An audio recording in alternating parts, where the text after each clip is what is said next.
Près de 39 millions de voitures circulent sur les routes françaises. Potentiellement, il y a 39 millions d'avis à propos du passage de 90 à 80 km/h sur certains axes secondaires. Plus de sécurité routière pour certains, volonté de remplir les caisses de l'État pour d'autres. Bonsoir à tous. La réduction de la vitesse à 80 km/h est en débat ce soir.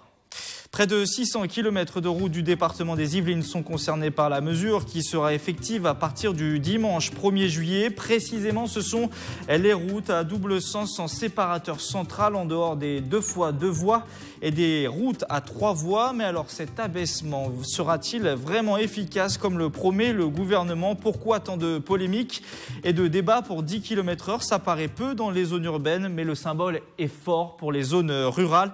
Pour discuter et débattre, 4 invités sur notre plateau ce soir. Jean-Yves Petit, directeur Yvelines de l'association Prévention Routière. Bruno Millienne, député MoDem des Yvelines, membre aussi de la commission du développement durable et de l'aménagement du territoire à l'Assemblée nationale. Daniel Quérault, président de l'association 40 millions d'automobilistes. Et Philippe Geslan, président des maires ruraux des Yvelines et maire aussi de Méricourt, village des Yvelines. Bonsoir à tous les quatre. Bonsoir. Bonsoir. Bruno Millienne, je me tourne instinctivement vers vous. Vous êtes membre de la majorité à l'Assemblée nationale. Cette mesure, on en parle depuis le mois de janvier, concrètement, depuis l'annonce du Premier ministre, Édouard Philippe.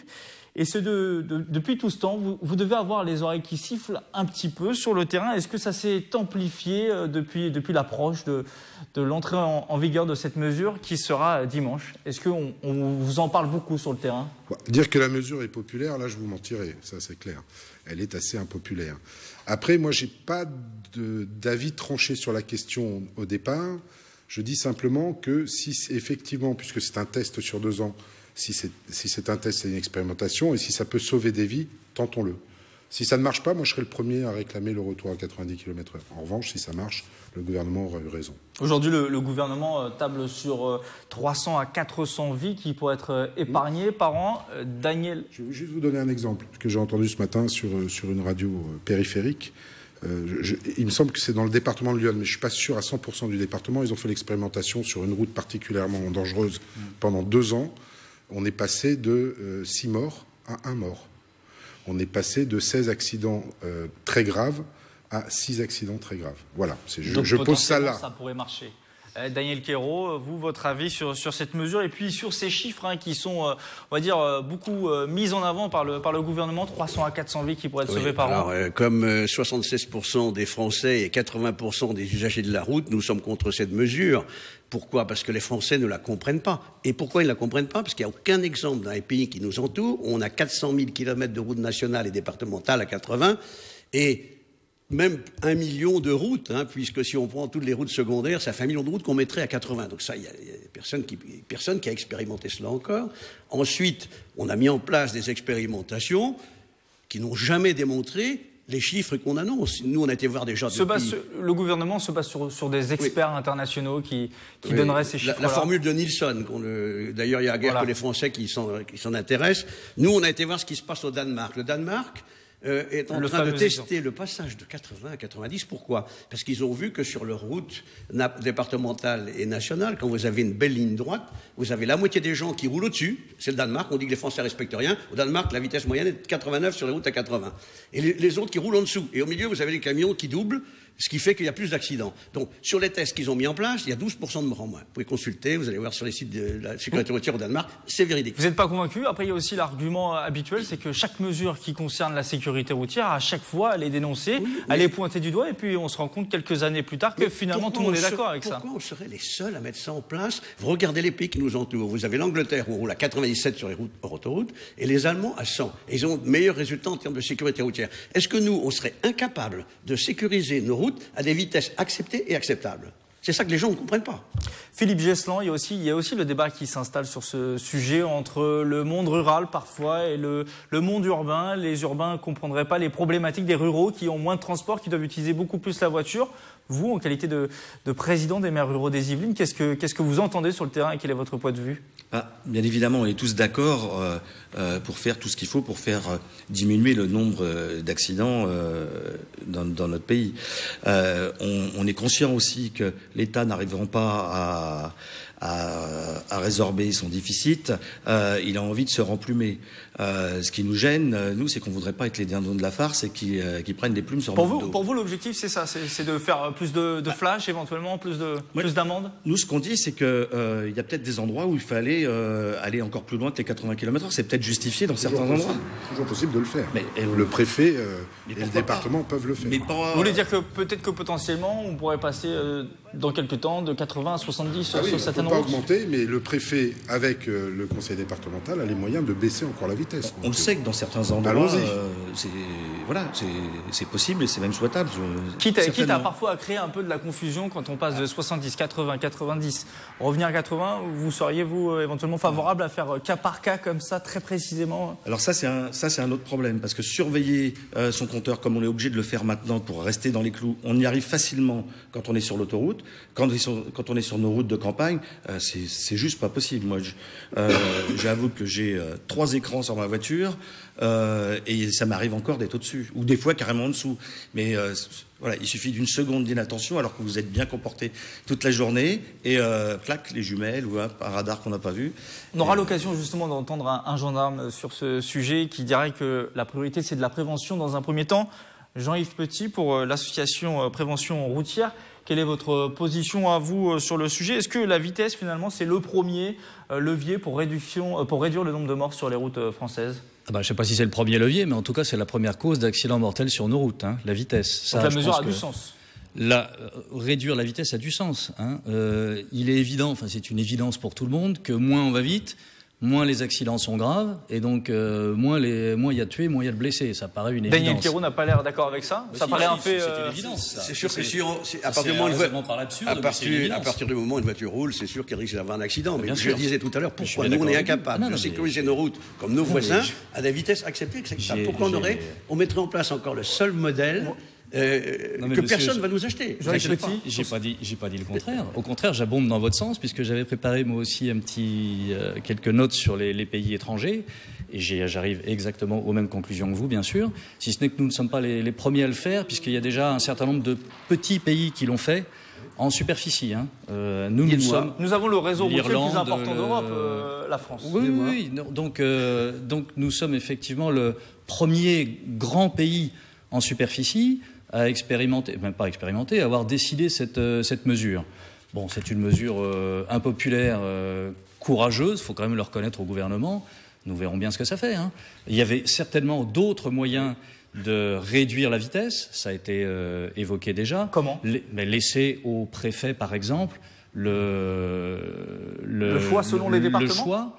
Pas selon les départements, mais selon les zones à risque. Ça veut dire qu'on part en vacances et selon les zones, ne pas forcément ajouter une limitation à 80 km/h, mais laisser à 90 là où c'est justifié et réduire à 70 là où ça l'est aussi, puisque vous avez évoqué la multiplicité des panneaux et des différentes... Oui, même en ville, parfois, on voit des panneaux à 45 km/h. C'est déjà le cas, et nous, on n'est pas contre du tout. Bruno Millienne. Au niveau de la loi, il y a 2 choses qu'il faut bien voir. C'est l'État qui fait le code de la route, et à partir du moment où le code de la route a été décidé, effectivement, les préfets et les présidents de département ont le choix de faire autre chose, pas augmenter, mais peuvent baisser selon les études accidentogènes de leur département. Ça, c'est une chose. Donc, pourquoi 80 km/h et pourquoi partout? Parce que si on avait laissé la possibilité aux élus de faire comme ils voulaient, et c'est normal, et je pense que j'aurais été élu à leur place, j'aurais fait exactement la même chose, on aurait pu se retrouver avec 2 typologies accidentogènes exactement identiques, à des vitesses différentes, d'accord, selon le département. Et ça, quelque part, c'est une espèce d'inégalité. Est-ce que vous pouvez préciser votre pensée, un petit peu la simplifier peut-être? Si, c'est simple, on peut prendre 2 routes quasi identiques, d'accord, dont une sur un département aurait été à 80 km/h et l'autre, on l'aurait laissé à 90. Donc ça aurait quand même, pour les automobilistes, alors là, pour le coup, ça aurait été encore plus compliqué à comprendre. C'est-à-dire qu'en passant d'un département à un autre, on aurait pu se retrouver avec des limitations de vitesse complètement différentes pour des routes exactement de même typologie accidentogène. Donc voilà. Après, vous pouvez effectivement rebaisser à 70, vous ne pourrez pas remonter à 90, sauf au terme de l'expérimentation. Au bout de 2 ans, on rappelle que dans 2 ans, il y aura une expérimentation, et le gouvernement a annoncé qu'il pourrait faire marche arrière. Vous pensez pas, vous n'y croyez pas du tout, Daniel Pirot? J'étais reçu par deux conseillers de Monsieur le Premier ministre juste avant le CISR, et j'aurais demandé les résultats de l'expérimentation qui a eu lieu en France, qui a été lancée par Monsieur Cazeneuve. Ils sont publics, je crois. Ils n'ont pas voulu nous les donner. Si ça avait vraiment marché, on nous les aurait sortis. Nous, on a été les chercher, on a été les voir, on a analysé les statistiques. Et finalement, si vous regardez dans la Haute-Saône, les chiffres étaient plus mauvais qu'avant. Pourquoi? Parce que sur une route à 80, quand vous avez une belle ligne droite, les gens doublent. C'est sur les lignes droites à 80, des routes Sachant à 80 que les camions double plus. seront limités Parce que les aussi à 80 sont à 80 km/h. Les camions sont limités à 80. Il y a des gens qui vont dépasser. Mais non, justement, il n'y aura plus. Si tout le Non, monde est à il y a des 80, gens qui vont dépasser. Puisque quand vous êtes. S'ils dépassent, c'est qu'ils ne respectent pas la limitation. D'accord, mais quand vous. La vraie vie, il faut regarder ce qui est dans la vraie vie, c'est pas la théorie. Mais je suis d'accord avec vous dans la mesure où moi-même, comme le disait Philippe tout à l'heure, je respecte pas tout le temps la limitation de vitesse, je suis bien d'accord. Je termine la démonstration qu'on a vue, c'est pas une démonstration qu'on a vue sur le terrain, c'est que vous avez des gens qui roulent au-dessus de 80, des gens qui ont peur de se faire prendre, qui roulent en dessous, et au milieu, les camions qui doublent. Il y a des camions qui sont sortis dans la Haute-Saône, dans les champs, vous allez voir les gens qui sont autour de ces routes-là, ils vous l'ont expliqué. Donc la vraie vie, c'est ça, c'est pas des formules mathématiques qu'on fait la sécurité routière. Philippe Gesselan. Oui, alors pour rebondir sur l'analyse que font les automobilistes, je crois qu'ils réfléchissent plus maintenant. Les automobilistes, ils font ce qu'on leur demande, ils subissent les panneaux. Ils essayent même plus de se poser la question si c'est bien ou c'est pas bien. Ils essayent de respecter. Voilà. Et je suis d'accord avec vous sur l'histoire des camions, parce qu'ils vont être limités à 80 comme nous, et par moment ils vont être à 70 dès qu'il va y avoir une petite pente. Voilà. Et donc le gars qui va se trouver coincé derrière un camion, ça va durer des heures. Il ne pourra pas doubler. Bruno Millienne aussi, cet argument qu'on a entendu au début de l'émission sur le fait qu'on a l'impression que le gouvernement va chercher de l'argent dans les gens qui se déplacent tous les jours. Vous devez l'entendre, j'imagine. Oui, mais ça, on verra. Moi, je vous rappelle quand même que sur les Yvelines, c'est deux radars en plus. C'est 2 radars reprogrammés, voilà, exactement. On a des informations qui vont peut-être s'afficher. C'est 600 km de route. Vous avez entendu quand même dire qu'on est en train de tester les radars mobiles non identifiés sur les routes. Et là, on vous annonce qu'en privatisant ces radars, on va passer de 2 millions de flashs à 12 millions de flashs. Ça n'a rien à voir avec la limitation de vitesse. Aujourd'hui, vous pouvez constater que sur les 90 km/h qui sont sur nos routes, je pense qu'il y a beaucoup de gens, sur certaines portions, qui ne respectent pas cette limitation. On va passer de 2 millions à 12 millions de flashs. Ça, c'est la réalité. Oui, mais ça n'a rien à voir. Parce que quelle que soit la vitesse que vous mettez, de toute façon, si vous augmentez le nombre de radars, vous aurez plus de contraventions. Vous aurez les mobiles privatisés sur ces routes-là. Voilà, donc finalement, on n'aurait pas changé ça. On est à plus de 10 millions. Oui, c'est pas des mesures qui. Plus de 10 millions d'argent récoltés par les radars automatiques. Et en plus, là, on va passer encore 400 millions de plus. Ça fait partie d'une ligne budgétaire. C'est quand même pas normal. Quand les gens disent, on a l'impression que c'est pour le portefeuille, on peut pas leur donner tort. Jean-Yves Petit, vous. Oui, parce que tout à l'heure, j'étais pas allé jusqu'au bout. Allez-y. Je crois que je l'ai pas dit. Je voulais quand même dire, pour vous soutenir, que l'association Prévention Routière soutient la mesure. Nous regrettons seulement, comme ça a déjà été évoqué, que cette expérimentation n'a été menée que sur 2 ans et sur 80 km. Ça va suffire du coup les 2 ans là d'un point de vue national selon vous? Alors attendez, je termine. Pour ce genre d'expérimentation comme ça, il aurait fallu que ça soit sur 5 ans par exemple. Là, on aurait pu avoir des résultats significatifs. Sur 2 ans, c'est pas significatif. Vous nous avez dit qu'il y a un département où il y a eu moins d'accidents, un autre où il y en a eu plus. Donc c'est pas significatif. Il aurait fallu que ça soit plus long. Maintenant. Alors, l'association Prévention Routière n'a, à mon sens, pas d'avis là-dessus, mais je pense personnellement que dans 2 ans, ça restera comme ça. Les chiffres ne vont pas évoluer donc... Non. Quels que soient les chiffres, la mesure restera et on sera passé à autre chose. Il a raison, parce qu'on vous répondra, de toute façon, 2 ans, c'est pas suffisant, il faut qu'on continue, c'est ce qu'on m'a répondu, moi, donc voilà. On se reverra peut-être dans 2 ans. Je voudrais juste qu'on écoute, Bruno Millienne, on écoute justement un gendarme responsable de la sécurité routière dans les Yvelines. Il annonce que dans un premier temps, il y aura surtout de la prévention et pas forcément de pénalisation. On va écouter. Ce que nous allons faire, c'est accompagner le changement de cette norme. Et je vais demander aux gendarmes de la sécurité routière des Yvelines de faire preuve de pédagogie pour expliquer les raisons de ce changement. Le 1er juillet et les jours qui suivront, nous serons sur les routes à réaliser des contrôles routiers, mais nous serons prioritairement axés sur le contrôle des grands excès de vitesse les plus dangereux. C'est bien ça notre mission, et pas sur les excès de vitesse qui sont les moins importants. Je me tourne vers vous deux, messieurs. Vous êtes convaincus par ces propos? Pédagogie avant tout? Oui, on l'espère bien. Mais bon, moi c'est pas rare. Je vois sur l'avenue entre Rosny et Mantes-la-Jolie de voir le gendarme le policier avec ses jumelles qui est juste après le panneau. On passe de 90 à 50 sur l'entrée de. Daniel Quéroux, comment on fait pour améliorer la sécurité routière selon vous? Si c'est pas par la vitesse, comment on améliore la sécurité routière du coup? Le problème, c'est qu'en France, on a l'impression qu'il n'y a qu'une cause à la mortalité routière, la vitesse, et qu'une solution, le radar. Alors qu'il y a de multiples causes. Et si vous regardez... Mais la vitesse, selon... Non, mais attendez, on parle de l'alcool.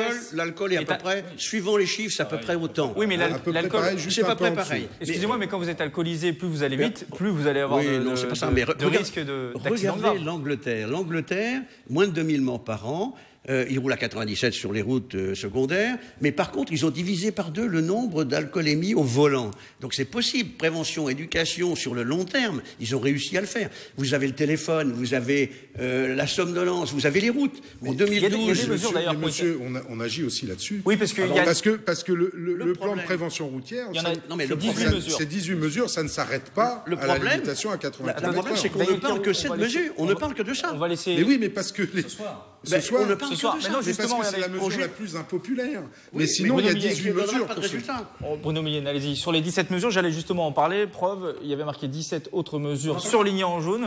Il y a notamment, ça va être rendre obligatoire la pose d'un éthylotest anti-démarrage pour les récidivistes. Encore, la possibilité pour les forces de l'ordre de retenir le permis de conduire d'une personne sanctionnée pour conduite avec usage de téléphone tenu en main, ou encore améliorer la prise en charge des victimes d'accidents de la route. On va augmenter les contrôles sur les stupéfiants, on va augmenter les contrôles sur l'alcoolémie. Mais oui, les stupéfiants, maintenant, on a les moyens de les contrôler. On ne les avait pas il n'y a pas si longtemps. Mais on n'en parle pas. Je voudrais juste faire un petit point. Moi, je pense qu'en plus, sur l'énervement autour des 80 km/h, il y a quand même une chose qui s'est passée dans l'histoire de la prévention routière des dernières années, c'est que depuis le plan prévention routière de Jacques Chirac en 2002, qui a vu quand même avec les radars baisser la mortalité de 50%, même plus d'ailleurs, on a eu un quinquennat complet sans aucune mesure, ne serait-ce que de prévention, ne serait-ce que d'en parler. Pendant 5 ans, sous le gouvernement Hollande, personne n'a parlé de prévention routière. Donc on arrive, on reparle de ça et on réalimente les polémiques. Ça a eu son utilité, les radars. À l'époque, on a supprimé les grands excès de vitesse, mais il faut bien reconnaître que depuis 2012... Enfin, la mortalité a vachement... Oui, mais regardez tous les chiffres. Regardez tous les chiffres en Europe. Regardez tous les chiffres en Europe, les courbes. Alors, radar ou pas, c'est à peu près la même. J'ai des chiffres, moi, sur... Je signale qu'en Allemagne, les portions d'autoroute qui sont encore sans limitation de vitesse, les Allemands, dans leur grande majorité, demandent à ce qu'on mette une limitation de vitesse. Oui, mais ils sont intelligents parce qu'ils varient la vitesse en fonction des conditions de roulage. On va donner les clés de compréhension aux téléspectateurs. Les accidents sont là. Quelques chiffres. Mais 25% de mieux que nous. En moyenne dans l'Union européenne, c'est 49 décès par million d'habitants. C'est 53 en France, décès par million d'habitants. Donc c'est un peu au-dessus de la moyenne européenne. L'Allemagne, c'est 38. La Grande-Bretagne, c'est 27. L'Espagne, c'est 40. Et l'Italie se trouve un peu au-dessus de nous, 56 morts. C'est quoi la priorité aujourd'hui si c'est pas la vitesse, selon vous, Jean-Yves Petit? Est-ce que c'est dès le plus jeune âge, par exemple, des formations des plus jeunes? Il nous reste peu de temps. Je ne sais pas s'il peut y avoir une priorité, mais il y a 3 axes dans lesquels il faut agir. Sur l'homme, c'est-à-dire l'éducation dès le plus jeune âge, le permis de conduire, la sensibilisation, la prévention et la répression. Il ne faut pas l'oublier aussi. Donc durcir éventuellement les... Mais pourquoi pas, bien sûr. Vous parliez de l'alcool en Angleterre. Ils sont beaucoup plus sévères que nous en Angleterre sur les affaires d'alcool. Oui. Donc, premièrement, l'homme. Deuxièmement, la voirie. La voirie doit largement, peut être améliorée aussi, bien sûr. Exactement. Et troisièmement, le véhicule. Et ça, il y a des progrès énormes en ce moment, les voitures automatiques et tout. Donc c'est dans ces 3 axes-là qu'il faut agir. Et je ne sais pas s'il y a une priorité là-dedans. Après, c'est une question de sous, évidemment. Bruno Millienne, puis Philippe Gesslan, rapidement après. Juste un point sur la voirie. Oui, la voirie doit être améliorée, ça je suis d'accord avec vous, mais les routes qui sont en mauvais état vous font conduire plutôt moins vite que plus vite, malgré tout. C'est un premier point. Deuxième point, sur les véhicules, d'ici à 2040, il n'y aura plus de moteur thermique. En 2040, ça s'arrête. Les véhicules électriques amènent à l'apaisement et à rouler moins vite, et vous verrez que demain, on ne conduira plus du tout comme aujourd'hui. Alors, je ne veux pas dire que c'est un combat d'arrière-garde, mais on pousse partout pour que de toute façon la vitesse soit réduite et que la fluidité sur les routes se fasse à une vitesse à peu près normale et moins dangereuse lors des accidents. Philippe Gesslan, vous qui êtes maire d'une petite commune, quel est l'état des routes dans votre ville, aux alentours? Est-ce que c'est ça aussi le problème? Ça se dégrade, les finances des collectivités étant ce qu'elles sont, on va pas faire le débat, mais voilà, ça se dégrade. dégrade et de plus en plus. Ça, c'est un gros souci. Et sur le point précédent, moi, je suis tout à fait favorable à la prévention et à l'éducation. Et je pense qu'on doit faire ça à partir du plus jeune âge. On a un bon ministre de l'enseignement. Il faudrait qu'il se saisisse du sujet. Et ça doit faire partie du parcours scolaire. Et d'ailleurs, le gouvernement prévoit une formation pour les vélos, pour les piétons au collège, dans les mesures. On n'en parle pas. Nous, on en parle. Oui, mais formation, prévention, éducation, qui en parle? On est dans l'ultra-répression tout le temps. Faudrait pas faire la politique de sécurité routière contre les automobilistes, il faut la faire avec les automobilistes. Oui, mais vous pouvez pas dire ça parce que c'est vous qui avez monté le débat sur les 80 km/h et vous n'avez jamais parlé des autres mesures. Pas du tout. Je suis porte-parole des automobilistes. Je dis ce que pensent 80% des automobilistes. Oui, mais parce que la communication du gouvernement a peut-être été mal faite. C'est la question que j'allais vous poser. Faites pas une politique contre les gens. Non, mais vous avez bien vu comment... Qui est contre les 80 km/h, on parle que de ça. Personne ne l'a fait. On va repartir en 1972 avec la ceinture de sécurité. Personne ne l'a fait. Moi, je me souviens dans l'hémicycle des députés qui hurlaient en disant si la voiture prend feu, on mourra dans les flammes, machin, etc. Et que ça ne sauvera personne. Là, tout le monde l'a essayé. Ça, c'est des discours. Malheureusement, les politiques ont des discours. Mais c'est pas le moins populiste, si vous me permettez. Populiste pour monter les gens contre une mesure dont ils ne veulent pas et qui leur ramène quand même de l'électorat. Moi, j'essaye d'être le plus honnête possible. Mais si, vous le savez très bien. Je suis pas politique. Moi j'essaye d'être le plus honnête possible en vous disant si ça peut sauver, si ça avait pu sauver la femme enceinte de 8 mois qui est morte à Maule, bien sûr, d'accord, eh bien je suis d'accord. Mais tout le monde est d'accord pour ça. Je suis d'accord pour ça. L'émotion, ça n'a jamais fait une politique de sécurité routière. Non, mais c'est pas la question. C'est arrivé après le décret. C'est pas ce que je veux dire. Je veux dire simplement que si l'expérimentation est bonne, on continue, et tant mieux. Si l'expérimentation est mauvaise, je serai le premier, monsieur, à vous rejoindre sur les 90 km/h. Philippe Gesselan, une réaction. Il y a un gros problème de communication de la part du gouvernement sur des sujets comme ça. Nous, on a le sentiment, nous qui sommes en bas, on a le sentiment que ça se décide dans un bureau parisien et que ça nous tombe dessus. C'est un argument qu'on entend beaucoup. Non, mais je vous le dis, uniquement pour faire de la répression, pour faire du fric. C'est comme ça que c'est vécu. Et nous, les automobilistes ruraux sont les premiers à être touchés par ces mesures parce que, vous savez bien, on n'a pas de gare, on n'a pas de transport en commun. Donc nous, l'automobile est indispensable chez nous, ne serait-ce que pour aller chercher le pain. Il suffit d'interroger les services de gendarmerie, il suffit d'interroger les pompiers.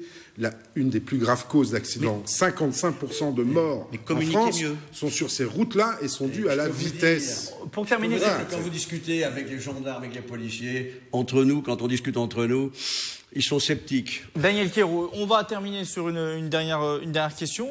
300 à 400 vies qui pourraient être épargnées, c'est le souhait du gouvernement. Donc ça ferait 3000 morts par an, malheureusement, sur les routes françaises encore. Est-ce que l'objectif, une question un peu naïve, est-ce que l'objectif c'est 0 mort par an? Est-ce que c'est atteignable? Jean-Yves Petit, très rapidement. Alors, l'objectif qui a été fixé par l'Union européenne en 2010, c'était de diviser par 2 le nombre de tués sur les routes d'ici 2020, ce qui pour la France représente 2000 tués en 2020. C'est ça l'objectif fixé par l'Union européenne. Ça sera atteignable selon vous?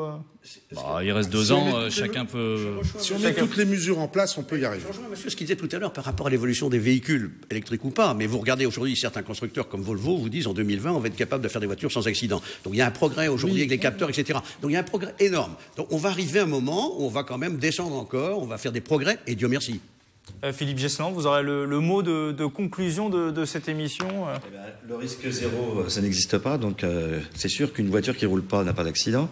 Dans tous les cas, on est tous d'accord pour prendre des mesures qui font diminuer le nombre de victimes sur les routes. On n'est pas forcément tous d'accord sur ces mesures. La meilleure prévention, c'est nous qui devons la faire au volant de notre voiture. Exactement. Et puis dans 2 ans, il y aura donc une phase il y aura des conclusions sur cette mesure. On refera exactement dans le débat. Vous serez tous les 4 invités dans 2 ans. Merci à vous 4. C'est la fin de ce 7-8 le débat. Prochaine émission jeudi prochain à 18h30 en direct. D'ici là, vous pouvez retrouver cette émission replay sur tv78.com ou l'application TV78. Et soyez prudents aussi sur la route et faites attention désormais aux panneaux 80. Merci à tous et bonne soirée. Merci. Au revoir.